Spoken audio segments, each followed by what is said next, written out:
बिस्मिल्लाहिर्रहमानिर्रहीम। peachtree.com में खुशामदीद viewers. अब जबकि हम सर्च इंजन ऑप्टिमाइजेशन की तमाम बेसिक टेक्निक्स को समझ चुके हैं, हम देख चुके हैं कि किस तरह से ऑन पेज ऑप्टिमाइजेशन करनी है और कैसे हमने अपनी ऑफ पेज ऑप्टिमाइजेशन के जरिए अपनी वेबसाइट की रैंकिंग को बेहतर बनाना है सर्च इंजन में। तो आइए व्यूअर्स, चंद एक टिप्स जो मैं आपके साथ शेयर करना चाहता हूँ सर्च इंजन ऑप्टिमाइजेशन के हवाले से। 15 टिप्स हैं जो आपको बहुत मददगार साबित होंगी जब आप अपनी साइट को ऑप्टिमाइज कर रहे होंगे। व्यूअर्स, पहली tip, be bold. Be bold से मुराद क्या है कि आप जिन कीवर्ड्स की बेस पे अपनी सर्च अपनी वेबसाइट को ऑप्टिमाइज करना चाहते हैं, उन वर्ड्स को बोल्ड कीजिए अपने उस पेज में, अपने टेक्स्ट में। जब आप कंटेंट्स में वो कीवर्ड्स यूज करेंगे तो आपने उन्हें बोल्ड करना है, लेकिन बार बार बोल्ड मत कीजिए, लेकिन कम से कम एटलीस्ट एक मरतबा आपके वो कीवर्ड्स बोल्ड जरूर होने चाहिए। और एक मरतबा अगर आप उनको इटैलिक कर देते हैं तो ये भी एक अच्छी टेक्निक है।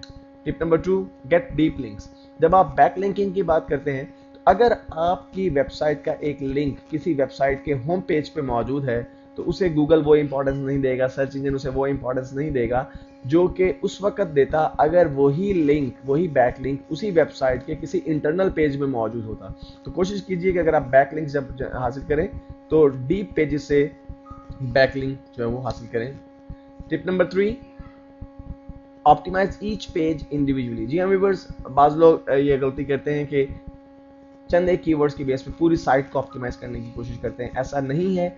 आपकी वेबसाइट में जो डिफरेंट वेब पेजेस हैं, हर पेज को इंडिविजुअली ऑप्टिमाइज करें। हर पेज का इंडिविजुअल आपका जो टाइटल टैग है, उसमें जो कीवर्ड्स हैं, जाहिर सी बात है तमाम पेजेस पे एक जैसे कंटेंट्स नहीं होंगे। अगर कंटेंट्स एक जैसे नहीं है तो जाहिर सी बात है कि एक जैसे कीवर्ड्स भी आप यूज नहीं करेंगे। अगर आप एक ही कीवर्ड्स की बेस पे, एक जैसे 4 या 5 कीवर्ड्स की बेस पे पूरी वेबसाइट को ऑप्टिमाइज करते हैं तो फिर आपकी ट्रैफिक लिमिटेड हो जाएगी। जबकि अगर आपकी वेबसाइट पे बहुत सारे कंटेंट्स हैं, डिफरेंट नेचर के कंटेंट्स मौजूद हैं, डेफिनेटली आपको बहुत से डिफरेंट कीवर्ड्स की बेस पे हर एक पेज को इंडिविजुअली ऑप्टिमाइज करना चाहिए। Tip number 4, use different anchor text. जी हाँ व्यूअर्स, आप जब अपने बैकलिंक्स जनरेट करते हैं तो जो टेक्स्ट आपने एंकर टेक्स्ट के तौर पे यूज करना है वो डिफरेंट होना चाहिए। मिसाल के तौर पे, फॉर एग्जांपल, अगर मैं पीचट्री की अपनी वेबसाइट को ऑप्टिमाइज कर रहा हूं तो कहीं पे मैं उसके लिए जो एंकर टेक्स्ट यूज करूंगा, एंकर टेक्स्ट मैं बताता चलूं फिर वो टेक्स्ट है जिसके साथ मैं लिंक को अटैच करूंगा, यानी जिस पर कर्सर लाने से वो लिंक एक्टिव हो जाएगा। तो समटाइम मुझे learn Peachtree, sometime Peachtree in Urdu, sometime Peachtree Urdu, sometime Urdu tutorials, different links जो डिफरेंट मेरे एंकर टेक्स्ट हैं वो मुझे यूज करने चाहिए। नेक्स्ट है फ्रीक्वेंटली अपडेट। जी हाँ व्यूअर्स, ये एक इंतहाई इंपॉर्टेंट टिप है। आप अपनी वेबसाइट को फ्रीक्वेंटली अपडेट कीजिए, ज्यादा से ज्यादा फ्रेश कंटेंट्स अपनी वेबसाइट्स में ऐड कीजिए। कम से कम एक वीक में 3 मरतबा आपकी साइट अपडेट होनी चाहिए, क्योंकि गूगल और दूसरे सर्च इंजन को फ्रेश कंटेंट्स बेहद पसंद है। अगर एक वेबसाइट स्टैटिक है, मींस आपने एक मरतबा साइट अपलोड कर दी और उसमें आप अपडेट नहीं कर रहे हैं उसे, डेफिनेटली आप कभी भी बेहतर रैंकिंग हासिल नहीं कर सकते। व्यूअर्स, बहुत ज़्यादा रेसिप्रोकल लिंक्स यूज मत करें। रेसिप्रोकल लिंक, जैसे कि मैं आपको बता चुका हूँ, ये लिंक एक्सचेंज का एक तरीका है कि मैं आपकी वेबसाइट पे अपना लिंक पेस्ट करता हूँ, आप मेरी वेबसाइट पे अपना लिंक पेस्ट कर दें। अगर आप बहुत ज़्यादा रेसिप्रोकल लिंक्स ऐड करेंगे अपनी साइट पे तो आपकी जो साइट है वो लिंक एक्सचेंज साइट जो है वो कंसीडर करेगा गूगल। तो ये एक अच्छा इमेज नहीं होगा। तो आप कोशिश करें कि वन वे लिंक हासिल करने की कोशिश करें।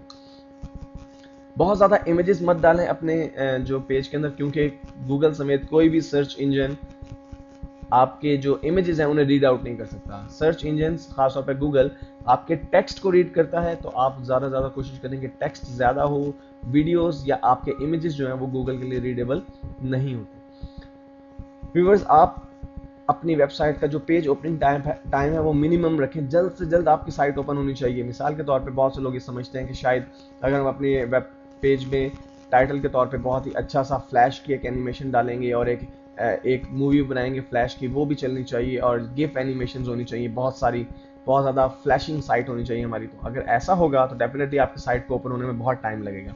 और आपकी साइट को ओपन होने में जितना ज़्यादा टाइम लगेगा, जिस तरह एक आम इंसान जब किसी साइट को ओपन करता है तो चंद लम्हों तक वेट करता है और अगर वो साइट ओपन नहीं होती तो साइट को क्लोज कर देता है। बिल्कुल इसी तरह से गूगल के रोबोट्स जब किसी सर्च वेबसाइट को रीड आउट करने के लिए आते हैं तो अगर वो साइट ओपन होने में कुछ ज़्यादा टाइम ले तो वो उसे रीड आउट नहीं करते, चले जाते हैं वापस। 3 टाइम्स गूगल के रोबोट्स किसी वेबसाइट को रीड करने की कोशिश करते हैं। अगर वो साइट रीडेबल ना हो तो गूगल उस साइट को अपने इंडेक्स में ऐड नहीं करता। So try to minimize the time कि आपका पेज ओपन होने में कितना टाइम लगता है। नेक्स्ट व्यूअर्स, अगर आप अपनी वेबसाइट में जावा के बने हुए ड्रॉप डाउन मेन्यूज यूज़ करते हैं तो एक बात ज़हन में बिठा लीजिए कि गूगल या किसी भी सर्च इंजन के लिए ये मेन्यू बार्स कतई तौर पर रीडेबल नहीं है।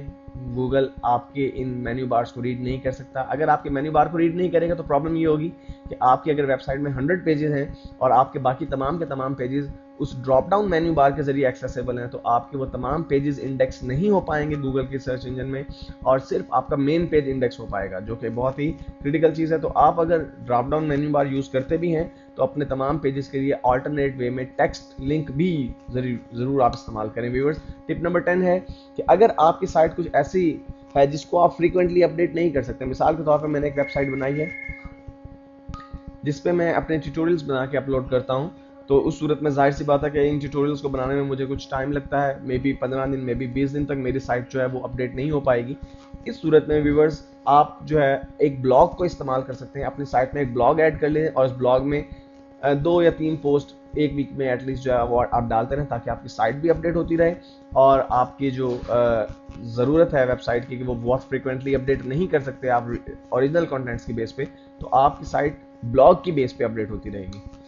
टिप नंबर 11 व्यूअर्स, जब आप बैकलिंक्स जो हासिल करने की कोशिश करें तो क्वांटिटी को बहुत ज़्यादा इंपॉर्टेंस ना दें, क्वालिटी को बहुत ज़्यादा इंपॉर्टेंस दें। अगर आप पेज रैंक 6 की एक बैकलिंक हासिल करने में कामयाब हो जाते हैं तो शायद वो 60 पेज लिंक्स बैकलिंक से बेहतर है जो कि 0 आपका पेज रैंक का बैकलिंक है। मिसाल के तौर पे आपने 60 बैकलिंक्स हासिल की हैं जो कि पेज रैंक 0 रखते हैं और एक बैकलिंक आपने हासिल किया जो कि पेज रैंक 6 रखता है, तो वो पेज रैंक एक पेज बैकलिंक जो है वो बेहतर है जो आपने 6 रैंक के पेज से हासिल किया है। टिप नंबर 12 व्यूअर्स, कीवर्ड्स को नेचुरल वे में यूज़ कीजिए, यानी बार बार इतना फ्रीक्वेंट इस्तेमाल ना करें कि वो पढ़ने वाले को ऑड लगे। एक नेचुरल वे में, जैसे हम बात करते हुए कुछ अल्फाज का बार बार इस्तेमाल करते हैं लेकिन इतनी मरतबा इस्तेमाल नहीं करते कि वो इरिटेट हो जाए। इसी तरह से आपने एसईओ में जब अपनी साइट में कीवर्ड यूज़ करने हैं तो इतने ज़्यादा मरतबा यूज़ नहीं करने कि वो अननेचुरल लगे।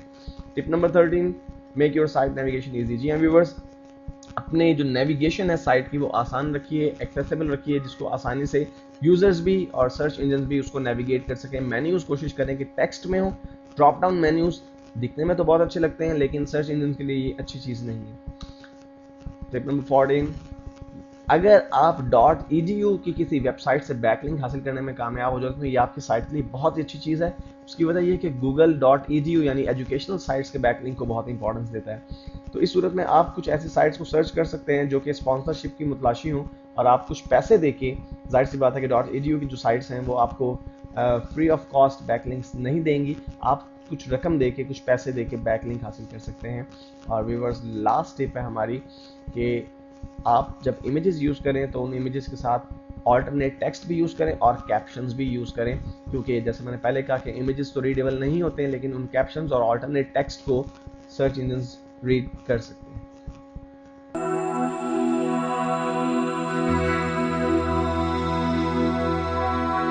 बिस्मिल्लाहिर्रहमानिर्रहीम व्यूअर्स, peachtree-tutor.com में खुशामदीद। अपनी पिछली वीडियो में मैंने 15 टिप्स आपके साथ डिस्कस की जिसकी वजह से आप अपनी सर्च इंजन ऑप्टिमाइजेशन को बहुत ज़्यादा बेहतर कर सकते हैं, और इस वीडियो में मैं आपसे चंद एक टिप्स शेयर करूंगा जिसकी मदद से आप अपनी साइट को बैन होने से बचा सकते हैं।